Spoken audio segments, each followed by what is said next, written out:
마가복음 6장의 말씀, 우리 드라마 성경으로 오늘도 함께 묵상하시겠습니다. 제6장. 예수께서 거기를 떠나사 고향으로 가시니 제자들도 따르니라. 안식일이 되어 회당에서 가르치시니 많은 사람이 듣고 놀라 이르되, 이 사람이 어디서 이런 것을 얻었느냐? 이 사람이 받은 지혜와 그 손으로 이루어지는 이런 권능이 어찌 됨이냐? 이 사람이 마리아의 아들 목수가 아니냐? 야고보와 요셉과 유다와 시몬의 형제가 아니냐? 그 누이들이 우리와 함께 여기 있지 아니하냐? 하고 예수를 배척한지라. 예수께서 그들에게 이르시되, 선지자가 자기 고향과 자기 친척과 자기 집 외에서는 존경을 받지 못함이 없느니라 하시며 거기서는 아무 권능도 행하실 수 없어 다만 소수의 병자에게 안수하여 고치실 뿐이었고 그들이 믿지 않음을 이상히 여기셨더라. 이에 모든 촌에 두루 다니시며 가르치시더라. 12 제자를 부르사 둘씩 보내시며 더러운 귀신을 제어하는 권능을 주시고 명하시되, 여행을 위하여 지팡이 외에는 양식이나 배낭이나 전대의 돈이나 아무것도 가지지 말며 신만 신고 두보롯도 입지 말라. 어디서든지 누구의 집에 들어가거든 그곳을 떠나기까지 거기 유하라. 어느 곳에서든지 너희를 영접하지 아니하고 너희 말을 듣지도 아니하거든 거기서 나갈 때 발 아래 먼지를 떨어버려 그들에게 증거를 삼으라 하시니 제자들이 나가서 회개하라 전파하고 많은 귀신을 쫓아내며 많은 병자에게 기름을 발라 고치더라. 이에 예수의 이름이 드러난지라 헤롯 왕이 듣고, 이는 세례 요한이 죽은 자 가운데서 살아났도다. 그러므로 이런 능력이 그 속에서 일어나느니라. 그가 엘리야라. 그가 선지자니 옛 선지자 중에 하나와 같다. 헤롯은 듣고, 내가 목벤 요한, 그가 살아났다. 전에 헤롯이 자기가 동생 빌립의 아내 헤로디아에게 장가든 고로 이 여자를 위하여 사람을 보내어 요한을 잡아 옥에 가두었으니 이는 요한이 헤롯에게 말하되 동생의 아내를 취한 것이 옳지 않다 하였음이라. 헤로디아가 요한을 원수로 여겨 죽이고자 하였으되 하지 못한 것은 헤롯이 요한을 의롭고 거룩한 사람으로 알고 두려워하여 보호하며 또 그의 말을 들을 때에 크게 번민을 하면서도 달갑게 들음이러라. 마침 기회가 좋은 날이 왔으니 곧 헤롯이 자기 생일에 대신들과 천부장들과 갈릴리의 귀인들로 더불어 잔치할세. 헤로디아의 딸이 친히 들어와 춤을 추어 헤롯과 그와 함께 앉은 자들을 기쁘게 한지라. 왕이 그 소녀에게 이르되, 무엇이든지 내가 원하는 것을 내게 구하라. 내가 주리라. 또 맹세하기를, 무엇이든지 내가 내게 구하면 내 나라의 절반까지라도 주리라. 그가 나가서 그 어머니에게 말하되, 내가 무엇을 구하리이까? 세례 요한의 머리를 구하라. 그가 곧 왕에게 급히 들어가 구하여 이르되, 세례 요한의 머리를 소반에 얹어 곧 내게 주기를 원하옵나이다. 왕이 심히 근심하나 자기가 맹세한 것과 그 앉은 자들로 인하여 그를 거절할 수 없는지라. 왕이 곧 시위병 하나를 보내어 요한의 머리를 가져오라 명하니 그 사람이 나가 옥에서 요한을 목베어 그 머리를 소반에 얹어다가 소녀에게 주니 소녀가 이것을 그 어머니에게 주니라. 요한의 제자들이 듣고 와서 시체를 가져다가 장사하니라.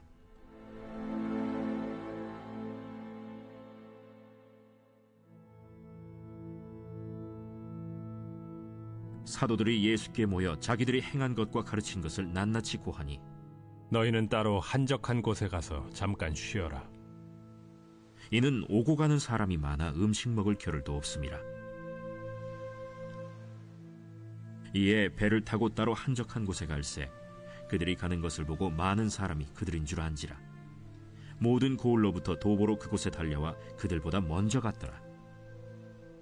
예수께서 나오사 큰 무리를 보시고 그 목자 없는 양 같음으로 인하여 불쌍히 여기사 이에 여러 가지로 가르치시더라. 때가 저물어 가매 제자들이 예수께 나와, 이것은 빈들이여 날도 저물어 가니 무리를 보내어 두루 촌과 마을로 가서 무엇을 사 먹게 하옵소서. 너희가 먹을 것을 주라. 우리가 가서 200데나리온의 떡을 사다 먹이리이까? 너희에게 떡 몇 개나 있는지 가서 보라. 떡 5개와 물고기 2마리가 있더이다. 하거늘 제자들에게 명하사 그 모든 사람으로 떼를 지어 푸른 잔디 위에 앉게 하시니 때로 100명씩 또는 50명씩 앉은지라.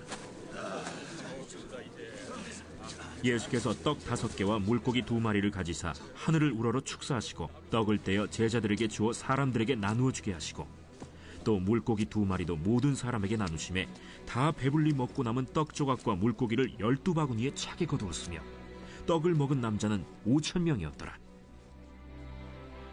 예수께서 즉시 제자들을 재촉하사 자기가 무리를 보내는 동안에 배 타고 앞서 건너편 벳세다로 가게 하시고 무리를 작별하신 후에 기도하러 산으로 가시니라.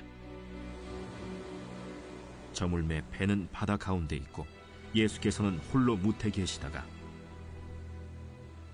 바람이 거스름으로 제자들이 힘겹게 노젓는 것을 보시고 밤 사경쯤에 바다 위로 걸어서 그들에게 오사 지나가려고 하시며 제자들이 그가 바다 위로 걸어오심을 보고 유령인가 하여 소리 지르니 그들이 다 예수를 보고 놀랍니라. 안심하라.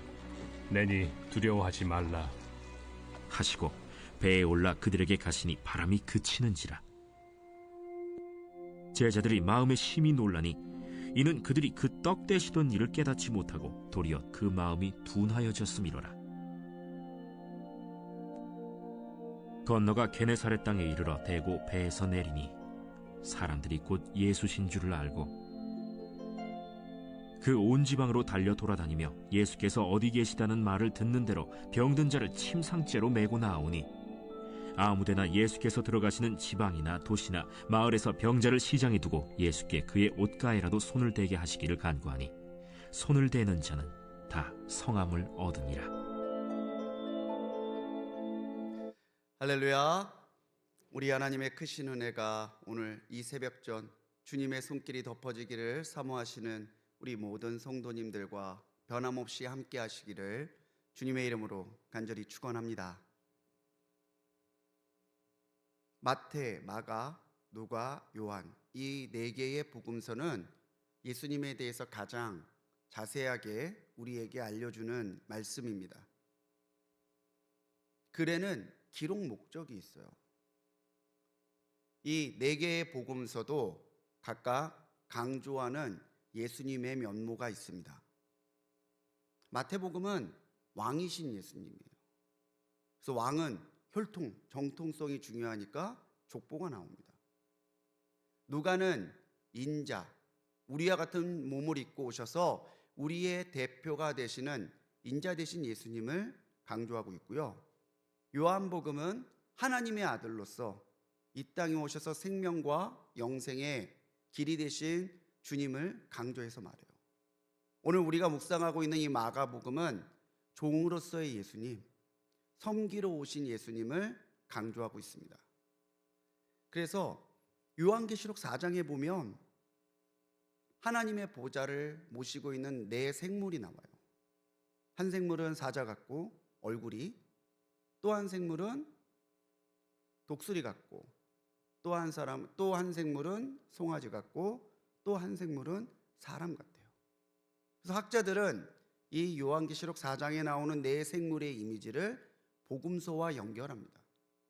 사자는 마태복음이고, 누가는 사람이고, 요한은 독수리. 그리고 섬기러 오심을 강조하는 이 요한복음은 송아지의 이미지와 같이 연결해서 이 요한복음의 또 다른 별명이 뭐냐면 송아지 복음이에요. 주님께서 이 땅에 오신 것은 주님 본인이 밝히셨듯이 섬기고 영생을 주시러 오셨다는 거죠. 오늘 마가복음 6장에서도 변함없이 일하시는 주님의 모습, 섬기는 주님의 모습이 담겨 있습니다. 그래서 오늘 이 6장의 말씀을 섬기러 오신 예수님이라는 제목으로 함께 주님의 섬김과 또 주님의 일하심을 묵상하고자 합니다. 주님께서 오신 가장 큰 섬김은 무엇일 것 같으세요? 주님이 이 땅에 섬기러 오셨는데 주님께서 우리를 섬겨주신 가장 큰 섬김은 뭘까? 바로 주님께서 믿는 자에게는 누구나 영생의 길이 되신다는 복음을 완성하신 거예요. 예수님은 복음 자체시고 또 예수님의 성김과 일하면은 하나님의 말씀과 선지자들의 예언을 온전하게 이루고자 하시는 그 주님의 놀라운 일들이 담겨 있죠. 주님께서 오시지 않았다면, 주님이 하늘의 영광에만 머무르시고 이 땅에 오시지 않았다면, 주님이 우리의 주님이 되시지 않았다면 오늘 우리 중에 누구도 하나님의 은혜와 구원을 받을 수 있는 사람은 없었을 거예요. 마가복음 이 6장에는요 굉장히 큰 사건이 하나 나옵니다. 그 당시 영적인 지도자로 칭송받던 세례 요한의 죽음이에요. 14절로 29절에 세례 요한이 헤롯 왕과 또 그 동생의 아내였던 헤로디아의 부적절한 관계를 질책했더니 헤로디아가 앙심을 품고 함정을 파서 헤롯 왕으로 하여금 세례 요한을 처형하게 만드는 이야기가 나옵니다. 결국 이 헤로디아의 흉계 때문에 세례 요한이 목배임을 당하고 순교하게 되죠. 성경에서 한 사람의 죽음은 개인의 죽음에서만 끝나는 게 아니라 한 세대가 바뀌었음을 상징하는 경우들이 굉장히 많습니다. 지금까지 세례 요한이 주님의 오심을 예비했다면은 이제는 주님이 전면적으로 나서셔서 천국의 복음을 전파하고 더 많은 이들에게 복음을 전하는 이 일이 본격적으로 시작됐음이 세례 요한의 죽음에 담겨 있는 또 다른 의미예요. 세례 요한의 죽음 이후에 많은 군중들이 예수님을 따르기 시작했습니다. 그 놀라운 가르침, 그 놀라운 기적과 능력 앞에 많은 군중들이 예수님을 칭송하기 시작하니까 헤롯이 두려운 거예요. 아, 내가 못 배워 죽인 세례 요한이 되살아났나 보다. 그렇지 않고서야 어떻게 저 영향력과 저 가르침과 저 권능이 나타날 수 있을까? 주님은 복음 그 자체셨고 오직 우리가 하나님의 구원에 이르기를 원하시는 그 마음으로 우리를 섬기러 오셨어요. 그렇기 때문에 주님께서는 이 복음이 더 많은 이들에게 전해지도록 가르치셨고 이 복음이 단지 말로만 그치는 것이 아니라 살아있는 하나님의 능력이 됨을 알려주시기 위해 놀라운 기적과 치유와 역사를 일으키셨던 거죠.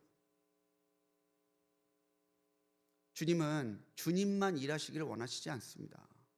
주님이 복음의 완성으로 우리의 영생이 되시기 위해 일하셨던 것처럼 주님은 오늘 우리를 제자로 부르셔서 더 많은 이들에게 복음이 전해지는 일에 힘쓰도록 우리에게 사명과 권능을 주시는 거예요. 그 대표적인 이야기가 바로 7절로 13절에 나와 있는 예수님이 12제자를 부르시는 사건입니다. 제자를 부르셨어요. 가르치셨어요. 그리고 이제는 제자를 둘씩 짝지어 보내면서 더 많은 이들에게 가르치고 그들을 고치라는 명령을 주십니다. 가르침을 주셨고 또 귀신을 제어하고 병을 고치는 권능을 주셨고 그래서 그들이 정말 사회의 주류가 아니었고 부족하고 허물 많은 사람들이었지만 예수님의 그 복음을 증거할 수 있는 제자로서의 사명과 삶을 감당할 수 있었던 거죠. 주님은 제자들에게 필요한 것은 바로 말씀과 권능임을 알려주고 계세요.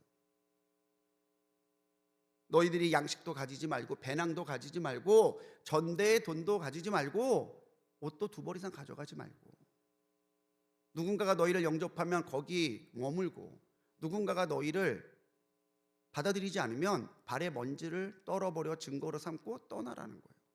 괜히 거기에 시간 지체하지 말고 받아들이고 믿는 자들에게 나가라고 하신 말씀이죠. 우리가 무엇이 없어서 무엇이 안 돼서 복음을 증거하는 일을 감당하지 못하는 게 아니에요. 우리에게 말씀이 없어서 우리에게 권능이 나타나지 않기 때문에 오늘 우리가 제자의 삶을 살 수 없는 거예요. 바울은 디모데에게 말씀을 전하는 일을 하라고 명령하면서 때를 얻든지 못 얻든지 그 일에 힘쓰라고 말했어요. 예수님이 하신 사역도 보십시오. 사람들이 다 좋아했나요? 열광하는 군중들도 있었지만 시기하고 두려워하고 분노하고 예수님을 공격했던 대적들도 있었어요. 그럼에도 불구하고 예수님은 이제 세례 요한이 죽고 나서 방황하는 그 유대 민족들을 위해서, 그리고 이 세상의 인류들을 위해서 가르치시고 능력을 행하시는 그 일을 통해 더 많은 이들이 주 예수 그리스도의 복음을 듣고 구원을 받을 수 있도록 최선을 다하셨고, 또 그 일에 하나님께서 쓰실 수 있는 사람들을 제자로 부르셨다는 거예요. 그럼 오늘까지도 마찬가지입니다. 예수를 믿은 지 하루가 됐던, 예수를 믿은 지 10년이 됐던, 20년이 됐던, 30년이 됐던 우리 모두는 다 예수님의 제자예요. 주님이 살리기 위해, 주님이 하나님의 그 영광과 은혜를 드러내기 위해 일하셨던 것처럼 오늘은 복음 자체이시고 말씀의 완성자인 그분을 전하시기 위해 우리의 삶을 최선을 다해 살아가야 되는 거죠. 그렇기 때문에 우리에게 믿음이 필요해요. 1절로 6절에서 예수님이 고향에 방문하셨지만 사람들에게 배척을 당하는 이야기가 나옵니다. 이 말씀은 마태복음 13장에도요, 누가복음 4장에도 나와요. 믿지 않아요. 예수님을 배척해요. 저 사람 어릴 때부터 봤는데, 저 가족들이 우리랑 함께 있는데 예수님의 권능과 예수님의 가르침을 인정하지 않죠. 그랬더니 예수님이 어떻게 하셨냐면 믿음 없음을, 믿지 않음을 이상하게 여기셨대요. 그러면서 하신 말씀이 선지자가 자기 고향과 친척과 가족 외에는 존경받지 않음이 없느니라. 흔히들 목사님이 가족들이 자기를 좀 인정해 주지 않고 서운하게 하면은 농담 반 진담 반으로 많이 인용하시는 말씀이 이 말씀이죠. 자기 고향, 자기 친척, 자기 가족 외에는 선지자가 존경받지 않음이 없다고. 근데 이 말씀을 하신 것은 믿지 않음에 대한 주님의 경고예요. 오늘 우리가 믿지 않으면 주님이 이상하게 여기세요. 근데 우리가 믿는다면 주님이 그렇게 일하셨던 그대로 우리에게도 가르침의 말씀을 주시고, 우리에게도 귀신을 제어하는 권능을 주시고, 우리에게도 병을 고치는 능력을 주셔서 살아있는 복음이 전해지기를 기뻐하시고 우리를 통해 역사하신다는 거예요. 사랑하는 성도님들, 오늘 하루 주님의 제자로 살아가시기 바랍니다. 주님이 섬기러 오셔서 우리의 구원의 길이 되셨던 것처럼 우리가 섬김으로 예수 그리스도를 구원의 길로 삼고 살아가는 사람들이 더욱더 늘어나는, 그리고 하나님의 나라가 세워지는 오늘이 되기를 사모하고 기도하면서 내가 부름받은 제자로 오늘을 살아갈 수 있는 우리 성도님들이 되시기 바랍니다. 마가복음 6장에는요, 우리를 긍휼히 여기시고 먹이심으로 섬겼던 주님의 모습이 드러나 있습니다. 30절로 44절은 우리가 너무나 잘 알고 있는 오병이어의 기적이죠. 이 오병이어의 기적은 마태, 마가, 누가 이 공간복음뿐만 아니라 요한복음까지도 다 기록되어 있는 기적이에요. 떡 5개와 물고기 2마리로 남자만 5,000명. 그러니까 그 당시 숫자를 셀 땐 남자만 셌거든요.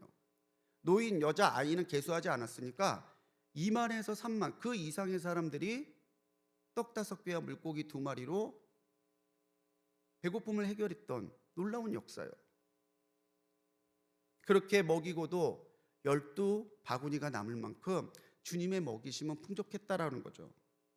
왜 주님께서 그 사람들을 먹이셨을까? 왜 이런 일을 일으키셨을까? 그 이유가 34절에 나옵니다. 목자 없는 양같이 방황하고 있던, 은혜를 바라던, 정말 예수님을 사모하고 나왔던 그 사람들을 불쌍히 여기셨기 때문에 먹이시고 위로하시는 일을 하신 거예요. 불쌍히 여기시다라는 말의 원어적인 의미를 살펴보면요, 창자가 끊어지다라는 뜻이 있습니다.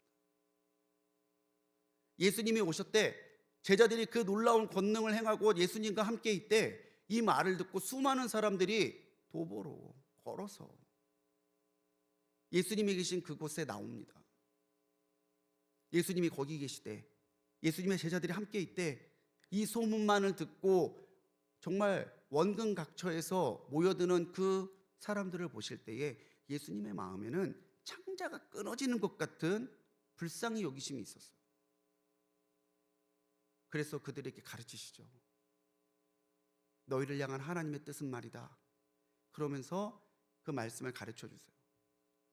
해가 저물 때까지. 해가 저물어 다들 허기가 질 때에 제자들이 이제 각자 보내서 먹을 것 먹게 하십시오. 그때에 주님께서 영적으로만 먹이셨던 게 아니라 육적으로도 오병이어의 기적을 일으키심으로 이들을 먹이시고 위로하셨던 거죠. 요한복음 6장 35절에 예수님께서는 나는 생명의 산떡이라고 말씀하셨어요. 오늘 우리의 진정한 양식은 무엇입니까? 세상에서 얻고자 하는 것, 세상에서 누리고자 하는 것이 오늘 한 끼 나를 배부르게 하고 다시 배고프게 만드는 것이 나의 양식입니까? 아니면 우리의 영혼을 먹이시고 우리의 삶을 먹이시는 예수님이 우리의 양식입니까? 주님이 우리를 볼 때에 여기시는 마음은 긍휼함이에요. 우리가 주님의 긍휼하심을 받을 수 있다면 우리의 삶에는 하나님의 은혜가, 하나님의 능력이 나타날 수밖에 없어요. 그 외의 것들, 그건요, 주님이 긍휼히 여기시기에 주시는 선물이에요. 은혜는요, 내가 받을 만해서 주시는 게 아니라 나를 불쌍히 여기시기에 주시는 하나님의 사랑이에요. 그 긍휼함이 오늘도 우리와 함께 하십니다. 그래서 초대교회에는 짧은 기도문이 있었어요. 키리에 일레이손이라는 거예요. 한번 따라해 보실까요? 키리에 일레이손. 키리에는 주님이란 뜻입니다. 일레이손은 자비를 이란 뜻이에요. 자비를 베푸소서, 긍휼을 베푸소서. 예수님께 우리가 바랄 수 있는 것은 예수님의 긍휼밖에 없어요. 주님이 불쌍히 여겨주시지 않으면, 주님이 긍휼히 여겨주시지 않으면, 주님이 사랑해 주시지 않으면 오늘 우리가 주님 앞에 받을 수 있는 게 단 하나도 없다는 거죠. 주님이 우리를 긍휼히 여기시고 그렇기에 우리에게 베푸시는 모든 것으로 우리는 양식을 삼고 은혜로 삼고 오늘을 살아가야 되는 그 사람들이 우리라는 거예요. 사랑하는 성도님들, 오늘 이 새벽에 주님의 긍휼하심을 구하십시오. 주님 나를 기억하옵소서. 주님 나를 긍휼히 여기소서. 주님 나를 불쌍히 여기소서. 그 긍휼함을 구하는 기도와 마음 가운데 하나님이 임하시고 하나님이 응답하시고 하나님이 먹이시는 것을 기대하는 우리 성도님들이 되시기 바랍니다. 이 오늘 6장의 마지막에는요, 우리의 고통에 참여하시고 우리를 치유하시는 주님의 섬김이 드러나 있어요. 그러니까 우리 주님은 우리 고통에 동참하시고 우리를 치유하시는 능력의 주님이시라는 거죠. 5천 명을 먹이시는 기적으로 주님의 명성이 더 높아져요. 사람들이 계속해서 주님만 따라다녀요. 어떻게 보면 세상에 영광을 구할 수 있는, 명예를 구할 수 있는, 더 큰 영향력을 발휘할 수 있는 기회일 수도 있어요. 그런데 우리 주님은 그 명성에 취해 있지 않고 그 영광에 머물러 있지 않고 도리어 이들을 떠나 한적한 곳으로 가라고 이야기해요. 제자들을 먼저 떠나보내게 하시고 자기는 머물러서 묵상하고 기도하고 다시 하나님과의 교제 속에서 하나님이 하시고자 하는 그 일들을 다시 세워가는 일, 그 기도하는 일에 전심하고 계셨어요. 주님이 이렇게 갑작스럽게 떠난 이유를 요한복음 6장 26절에서는요, 그들이 예수님을 따르는 것이 아니라 떡을 먹고 배불렀기 때문이다라고 주님은 말씀하십니다. 수많은 사람들이 따르는데 이 사람들이 주님을 갈망하고 주님을 통해서만 받을 수 있는 영생과 은혜를 바라기 때문에 따라온 게 아니라, 야, 예수님 따라다니면 굶어 죽진 않겠다. 자신의 욕심을 채우는 것에, 자기의 만족을 위하는 일에 예수님을 추구하는 것을 보고 예수님이 떠나신다라고 말씀하셨다는 거죠. 먼저 떠난 제자들이 밤에 갈릴리 바다에서 광풍을 만나서 어려움을 겪습니다. 이곳에서 정말 물고기를 잡으며 잔뼈가 굵은 어부인 제자들도 있는데 도저히 이 배를 제어할 수가 없어요. 오늘 말씀에서 보면요, 예수님이 그렇게 광풍에 시달리는 제자들을 보셨다라는 말이 나옵니다. 주님 보시니까 제자들이 이 광풍 가운데 어찌할 바를 몰라요. 그랬더니 주님이 어떻게 하세요? 그 광풍의 바다를 걸어서 제자들이 타고 있는 배로 오십니다. 제자들이 깜짝 놀라요.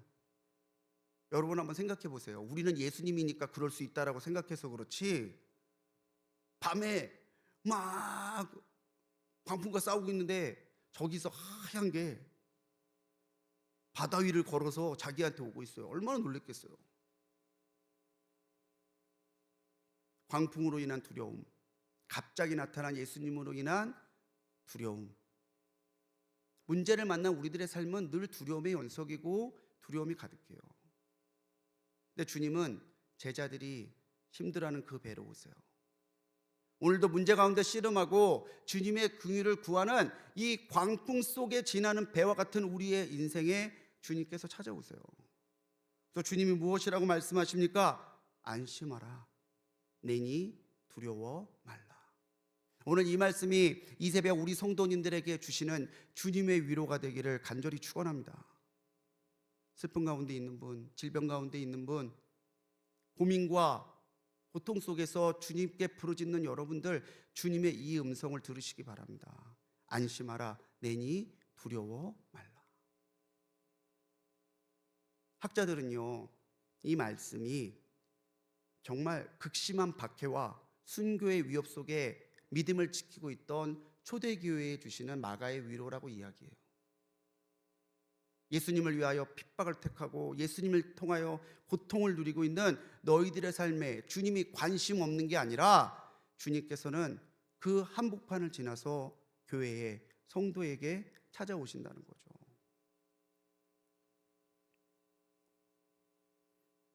광풍을 지나 게네사렛 땅에 이르렀을 때에 주님이 오심을 알고 수많은 사람들이 또 모여듭니다.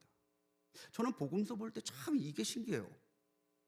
그 당시에 통신 장비가 좋았던 것도 아니고 지금처럼 무슨 SNS 있는 것도 아닌데 도대체 어디서 얘기를 듣고 이렇게 오는지 전 그게 참 신기한데, 그만큼 그 당시에 예수님 시대의 사람들이 얼마나 위로가 필요했고 얼마나 말씀과 가르침과 능력이 필요했는지 짐작할 수 있는 대목이죠. 또 그들을 보고 주님은 불쌍히 여기셔서 그 사람들에게 가르치시고 치유하세요. 어떤 사람은 침상째 이 병자를 들고 예수님께 나와요. 얼마나 간절한 마음입니까? 주님 손만 얹어주시면, 주님 옷가에라도 손만 대면 나을 것 같은 믿음 때문에 아픈 자기도 나오고, 아파서 못 나오는 사람들을 침상째 메고 나와서 주님 앞에 나올 때 주님께서는 한 사람 한 사람을 위로하시고 한 사람 한 사람에게 가르치시고 한 사람 한 사람에게 낫게 하시는 은혜와 능력을 베풀어 주셨다는 거죠. 사랑하는 성도님들, 오늘 주님의 옷가에라도 손을 대는 마음으로 기도하십시오.